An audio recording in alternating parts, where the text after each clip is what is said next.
Yo, Wolves fan, you won the giveaway from last week. Enjoy your trending comics list. Another week, another list of the trending books in the comic marketplace. Flying solo today, comic fam. Hit that like button for me and slap that subscribe if you're new to the channel. I make this trending video every single week, and we're chatting about number 10 on the list, Venom, number 9. The first appearance of Dylan Brock, seeing $50 average sales, high sales of $220 for a CGC 9.8, and an increase of copies sold of 105%. After Donny Cates and Ryan Stegman shocked the world, announcing that in April, Venom 200, the oversized special, will be their last on the title. And Dylan Brock has been a major spec character for years now. Will this character grow to do bigger things in the Marvel universe? Well, this is why this book is seeing new grounds being broken this week, because members are trying to get their spec behind a character that may take off. Will they continue his narrative, or are they going to do another title? Comic fam, what was your favorite thing Donny Cates and Ryan Stegman did over the last couple years? Was it Absolute Carnage? Was it the new characters? Was it Virus? Probably not. Was it the introduction of Null to Earth? I got to hear about it in the comment section below. And I also want to know, what do you want to see them take on next? I'm hoping they stick together. I'm getting a very, very Scott Snyder, Greg Capullo vibe, and I don't want to see them separate. But we got to chat about number 9 on the list, but not before I tell you about the Mystery Mail Call, our comic book subscription service where we supply you with comics every single month, and you support what we do. We're sending every single person a Red Sonja number 1 Davy Go variant. This thing is gorgeous. Link in the description to join the community. And let's chat about Cap number 25 at number 9. We're seeing $12 average sales and a high sale of a CGC 9.8 hitting $144. And it's in this comic that Sam Wilson, traditionally known as Falcon, takes on the mantle, gets the shield, and becomes the new Captain America. Now, this comic book, although was being heavily spec'd on in the past, is going for like an all-time low, considering a 400% increase of copies sold. What happened? Right? Something had to have happened this week. Comic fam, this is a spoiler warning right now, because this could be the end or the big reveal in the Falcon and Winter Soldier. So you've been warned. There was a leak, a toy image of Sam Wilson as Captain America. You can see the shield there. Seemingly what Steve Rogers wanted at the end of Avengers Endgame is what we're going to get. And the couple years that it took to find this information out, especially with how many delays that this show had, I think members underestimated this key, which is why it dropped. It was seeing a height of $30 average sales and over a $200 price for a CGC 9.8. I think there's room on this book. This is going to be a major moment for the character. Buckle up, comic fam. We're going to see Sam Wilson as Captain America, and I'm stoked. Number 8 on the list, we have Avengers 52, and I'm feeling a little weird about this spec. So hear me out, comic fam. We have a $305 average sale for this Silver Age key and a high sale of a 9.0 hitting $345. You could get a 9.4 for that amount just a month ago. And this features 2 key moments in the comic. Of course, you have Black Panther joining the Avengers. Major milestone for this issue. The yellow cover is so notorious for color breaks. Very difficult to find a high-grade copy of this book, but there's a villain on the cover making his debut, the Grim Reaper. Now, why are we chatting Grim Reaper? Well, WandaVision, episode 2. Now, which of these Easter eggs are potential foreshadowing? Characters and narratives that may be introduced to the MCU. Are they giving us hints? Or are they just giving us some fan service? Well, let's take a look at a quick animation sequence that you would miss in the blink of an eye in episode 2 of WandaVision.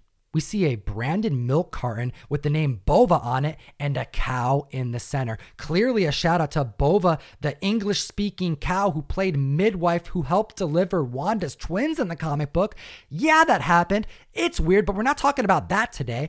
We also see a sign for Auntie A's, and that right there is a shout out to Agatha Harkness, who went by Auntie A in the comics. She also had a cat, and that's why you see a cat on the sign. I think this is just more fan service. But you know what? There is a helmet, a quick, small shot of the shape of Grim Reaper's helmet. You know it's that because there's no other villain that has that monstrosity on their head. And this could mean that we may see the Grim Reaper. Or is this just a nod to Tom King's run? Remember, in issue 1, we see the Grim Reaper break through the doors, stabbing people, causing a ruckus, WWE style, and this just may be a shout out. I don't know. Comic Fam, what do you think in the comment section below? Are we going to see the Grim Reaper, or is this just more fan service? This is an expensive comic book, and villain spec traditionally doesn't pay off well unless it's major characters, and this one isn't that. Now, number 7 on the list, we have a comic book that we've been chatting a lot about since season 2 of The Boys. We have Herogasm issue number 1. $50 average sales and a high sale of $450 for a CGC 9.8 because there's only 4 copies on the census currently. Now, this book has 2 things going for it. The first is that Jensen Ackles, you know him from Supernatural, he played Dean, is going to be taking on the role of Soldier Boy. And Soldier Boy debuts in this comic book. And although he's going to probably play a very different type of character, this Captain America wannabe superhero is absolutely going to be happening in Boys season 3. And Jensen Ackles has such a huge following. I'm a big fan. I think that this is going to be a role that will redefine him as an actor. You know, decades on Supernatural is very difficult for an actor to overcome. You know, a show that went that long, and The Boys is going to be a perfect recasting that this actor is going to take on. And I think that this book has major room to grow because if he's a hit, this book can take off. Seeing a 750% increase of copies sold after Eric Kripke, producer, announced that we will not only see Herogasm in the show, we've known that this would come. I got to use my words carefully here. But he actually said that it's going to be expected to drop in episode 6. So we not only have a first appearance, but we have the story of Herogasm playing out in the series for sure with an approximate date once we find out when season 3 will actually happen of The Boys. Now at the list at number 6, we have a very strange one. Dollar bin goodness. Get to hunting, comic fan, but some strange spec nonetheless.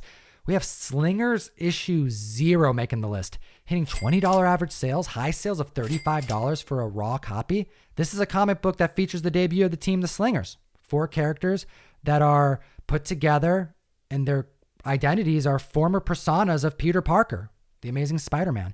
And it's a fun narrative, you know, characters actively trying to become superheroes and dealing with the consequences of real world superhero dangers like falling from the roof of a building and dying in issue 0 because that happens. Well, Sony strangely has some rumors that are circulating that they're in active development for a Dusk movie. Very strange, but it's pushed this book up 1,700% in copies sold in 7 days. Comic fam, could this be happening? I think this is fun spec because it's cheap if you can find it. But man, there is so much other Spider stuff to spec on. I don't know. I got to hear your thoughts in the comment section below. And you should read this 12-issue series. It's a fun one. What a flashback. I haven't talked about Slingers, I don't think, ever on the mic. But I digress because we're going to chat about something next that I've talked about a bunch. At the list at number 5, we have Nova number 1. The first appearance of Richard Rider being gifted his powers from Nova Prime to be able to shoot blasts out of his hands and fly around in a dope suit and become the Green Lantern of the Marvel Universe. And we've been chatting about Nova since I started the channel. This book has seen ebbs and flows. We're seeing $200 average sales for the first appearance of Nova and a high sale of $1,150 for a CGC 9.8 because for 3 years, we have been reminded because Kevin Feige said it on a podcast that Nova was going to come at some point. And then this week he went on the same podcast and was asked the same question. And I'm having serious deja vu because he was asked it again and he said, yes, it's going to happen. Well, yes and yes. But time is all relative. He made Doctor Strange 8 years after saying he was going to make a Doctor Strange film. So is Nova coming? The answer is supposedly yes. But when? And is it going to take another 3 years? I don't know. Let's take a look at number 4 on the list because I want Nova to happen, but I don't think it's going to happen anytime soon. And we have Marvel Point 1, issue number 1, the first appearance of Sam Alexander as Nova because Kevin Feige, in his line of questioning, was asked, will we see Richard Rider? Will we see Sam Alexander? Are we going to see Nova in the future? Is he going to be slated for the MCU? And he said yes, yes, yes, and yes. So that's pushed this book up as well. An increase of copies sold of 756%, $25 average sales, and a high sale of $250 for a CGC 9.8. I'm getting the Young Avengers next gen hero kind of spec behind this. Could it happen? Yeah, absolutely. I want it to happen, but will it happen soon enough? I don't think so. Now, before we get to number 3 on the list, because I'm so stoked to talk about this next comic, I got to remind the community that this list of 10 comics that we're discussing is from a larger list over on Key Collector Comics. Peep the trending 20 and find out all the books trending this week and utilize the code Tom101. You help support the show, but it unlocks a free 1-week subscription, so you get the full version of the app. You won't be charged if you don't continue the service, so you can download and utilize that code with confidence and know that you're just trying it out. But I guarantee that it's going to save you time and money, and it's going to be worth adding to your toolbox for collecting. Number 3, we have Port of Earth, issue number 1, an independent comic that you absolutely need to consider buying, comic fam, for reading and for speculating. It's seeing $15 average sales and an increase in copies sold of 2,700% after Zach Kaplan, the writer, announced that not only is this title still in active development, but that it's slated for Amazon. And this is huge because the narrative is so damn good. We have aliens from the Milky Way descending from the skies, making contact for the first time in America, not for war, not for peace, but for business. They need our water to fuel their ships. And through this deal, America gets some things, the aliens get our water, but it causes political strife. Rogue aliens need to be managed with. And this is a comic that if it gets adapted to Amazon, we are going to see it hit crazy heights because the story is so good. And now we have some more Black Panther spec at number 2 with Avengers number 1 from 2010, seeing $12 average sales and an uptick in percentage of copies sold of 1,547%. Now, Jim Comics, he's an excellent YouTuber. The guy is a wealth of knowledge for this community. He put 2 and 2 together. I mean, members are speculating on Shuri, they're speculating on M'Baku. Why not the son of Black Panther and Storm? However, I don't really see this happening. I think that's why it's seeing such a low buy-in right now, which is pretty cool. It's just hard to imagine that narrative playing out without T'Challa and Storm actually being together on screen. And since we know that we're not going to see that, I don't know if this is one that is really worth speccing beyond the low buy-in price of like $10. However, I do find it a little intriguing that this week we're hearing rumors of a Marvel's Storm movie. Is that happening? Like, that seems a little out there. But heck, kind of random. Shout out Jim Comics, because I know it has nothing to do with one another. But maybe? Comic fam, what do you think in the comment section below? And let's chat about the number 1 trending comic this week. Groundbreaking stuff. Let's welcome back to the list Ultimate Fallout, issue number 4. This book, leading the list at number 1 this week, has me stunned. My jaw has hit the floor, comic fam. Because yes, we have the first appearance of Miles Morales, and we know that spec is going crazy for this character for good reason. We've heard rumors of a live-action adaptation already in the works, with casting already completed. Could this be true? Well, let's push this book to new grounds for like 7 months. An increase of copies sold of 293% in 7 days. And with an average sale of $520, that percentage matters. Now, here's the heights though, because we're chatting now the Djevik variant, which pushed the cover A to number 1 on this list today. The Djevik 1 in 25 variant stunned members when a 9.8 exceeded $5,000. When it hit $10,000, members were thinking that this could be fake, that this can't be the case. This is starting to compete with blue chip keys that we've never seen take place in the modern era of collecting.